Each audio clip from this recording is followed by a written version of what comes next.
Petite plante comme d'habitude. Est-ce que vous avez vu cette image? C'est une pharmacie qui profite de la détresse, voire de la panique des gens, causée par ce fameux coronavirus pour vendre. L'être humain nous surprendra toujours. Une vidéo également dans laquelle on voit dans un bus une femme d'origine asiatique et deux personnes assises en face d'elle qui se couvrent le visage. Comme si le virus avait une nationalité et qu'il était porté exclusivement par les Asiatiques. Il s'agit même peut-être d'une Française qui est d'origine asiatique et qui n'a pas été en Asie depuis des lustres.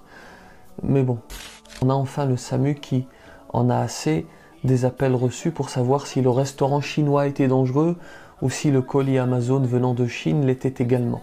Je réalise cette vidéo avec la collaboration du docteur Khalid Reghani, médecin urgentiste. Un grand merci pour son expertise et ses conseils. Bon, c'est la panique. Les pharmacies sont dévalisées, le coronavirus est sur toutes les chaînes du monde et on se pose des questions. Doit-on vraiment craindre le coronavirus? Auquel cas, comment s'en préserver? Comment s'en protéger? Je vais essayer de répondre à ces deux questions avec l'éclairage du docteur Reghani et je délivrerai pour terminer un petit message aux Français de confession musulmane ou plus largement aux francophones de confession musulmane. À tout de suite.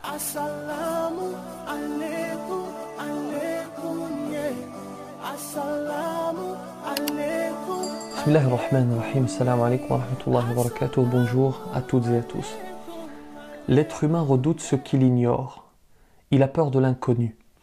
Et j'irai même plus loin, la haine qui habite le cœur de certains s'explique parfois par cette ignorance. Lorsque je ne connais pas l'autre, j'ai tendance à en avoir peur, voire à le haïr. Et pour revenir à notre cas, l'inquiétude est liée au fait que nous ne sommes pas tous médecins spécialisés. Nous entendons tous les jours des nouvelles plus alarmantes les unes que les autres aux informations.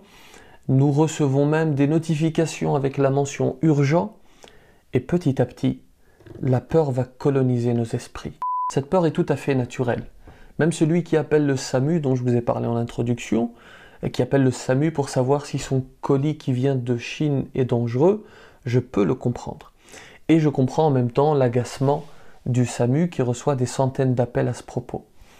Ce que j'aimerais dire, c'est que face à cette crainte, il faut s'informer et réfléchir pour éviter de tomber dans la panique, voire dans ce que l'on appelle, tenez-vous bien, la thanatophobie, c'est-à-dire la peur irraisonnée de la mort.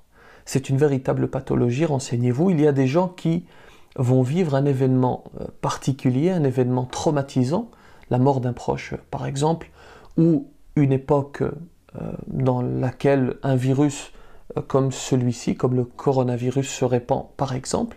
Ils vont vivre ces situations et ils vont conséquemment vivre dans l'anxiété permanente, l'insomnie, voire arrêter tout ce qui peut, à leurs yeux, constituer un danger qui conduit à la mort, le sport, le fait de conduire, etc.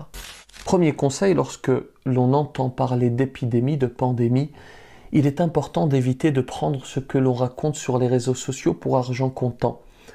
Et il est important de se diriger vers des gens compétents, ce que j'ai fait moi-même en discutant avec le docteur Reghani.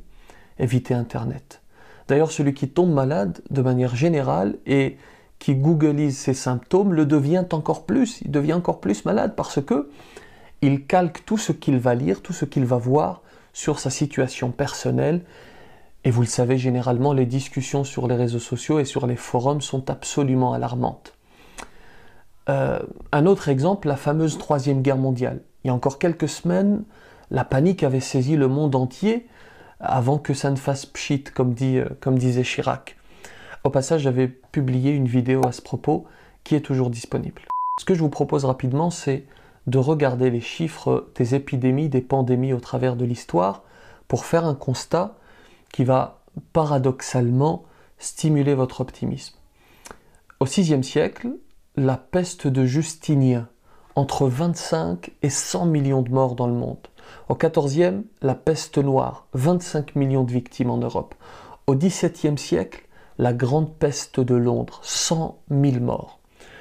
Pour l'anecdote, c'est le grand incendie de Londres en 1666 qui va éradiquer la maladie, parce que l'incendie va détruire les quartiers les plus insalubres qui portaient le virus. Au XXe siècle, l'influenza, ou ce que l'on qualifie de grippe espagnole, en référence au fait que le roi d'Espagne, Alphonse XIII, l'a attrapé lui-même. Alors pour cette pandémie, c'est 30 millions selon l'Institut Pasteur, voire 100 millions selon d'autres sources. Alors ça c'est l'histoire. Regardons maintenant les dernières épidémies. De 97 à 2009, la fameuse grippe aviaire, la fameuse H5N1, un virus qui se transmet du poulet à l'être humain, panique mondiale. Combien de morts? 250. Alors c'est tragique bien sûr, mais il y a beaucoup moins de morts parce que la science évolue. 2002, ce que l'on appelle le SRAS, une pneumonie très sévère venue d'Asie, de la même manière, vague de psychose, la panique générale, etc. Et lorsque vous regardez les chiffres, 770 décès au total. D'ailleurs, et je vais vous mettre l'extrait du reportage en description, à l'époque, le quartier asiatique de Paris va se vider. Plus personne n'ose y entrer. On pense à l'époque, à tort, que les Asiatiques transmettent particulièrement le virus, à l'image des deux personnes dont je vous ai parlé au départ, dans l'introduction, ces deux personnes qui se couvrent le visage face à une femme d'origine asiatique. Vous avez également Ebola, le virus Ebola en 2014, qui a fait 11 310 victimes au total. Tout ceci pour vous dire que, bien sûr qu'il faut s'inquiéter, mais il ne faut pas s'inquiéter outre mesure parce que la médecine a fait un bond prodigieux ces dernières années, premièrement. Et puis, il est important de relativiser. Pour l'instant, la grippe est beaucoup plus dangereuse que le coronavirus. La grippe, c'est, d'après l'OMS, l'Organisation mondiale de la santé, tenez-vous bien, 650 000 décès par an. 650 000. Le coronavirus, pour l'instant, c'est 132. Et je le répète, lorsqu'un être humain, un seul meurt, c'est tragique, mais il est important de regarder les chiffres pour prendre conscience de l'ampleur d'un phénomène par rapport à un autre et comprendre finalement que la panique, le phénomène de panique, les phénomènes de panique peuvent être plus dangereux que le virus lui-même. Pour répondre enfin à la question posée dans l'introduction, doit-on vraiment craindre le coronavirus? La réponse est oui, mais ne pas céder à la panique et appliquer quelques mesures que je vais citer dans quelques instants. D'abord, il est important de supprimer cette idée reçue de nos esprits. Le masque ne pourra pas vous protéger de la contamination. Si contamination, il doit y avoir, on ne l'espère pas bien sûr. En revanche, il protège les autres si vous-même êtes malade. Il est donc inutile d'aller dévaliser la pharmacie du quartier. Ensuite, les médecins conseillent d'appliquer les mesures d'hygiène classiques, à savoir se laver les mains fréquemment avec du savon ou avec des solutions, comment on appelle ça, des solutions hydroalcooliques.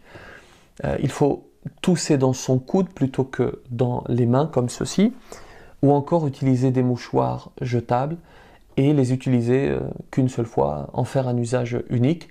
Il faut en fait réagir comme l'on réagit pour se prémunir de la grippe. J'aimerais enfin dire aux francophones de confession musulmane, tout ce que nous venons d'évoquer, ces mesures d'hygiène, ce ne sont que des causes. Je les cite parce qu'elles s'appliquent à toutes et tous, indépendamment des croyances. Mais nous, musulmans, nous avons quelque chose en plus. Nous sommes conscients que celui qui nous protège, et nous sommes convaincus de cela, cela fait partie de l'aqidah, du dogme. Celui qui nous protège, il s'appelle Allah. Et lorsque je lui fais confiance, je ne panique pas, je ne tombe pas dans la thanatophobie dont je vous ai parlé au départ. Je fais ce qu'il faut pour me protéger et j'embrasse mon destin. Je vous laisse, chers tous, je vais me laver les mains et je vais acheter des mouchoirs, on n'en a plus. Que la paix soit sur vous.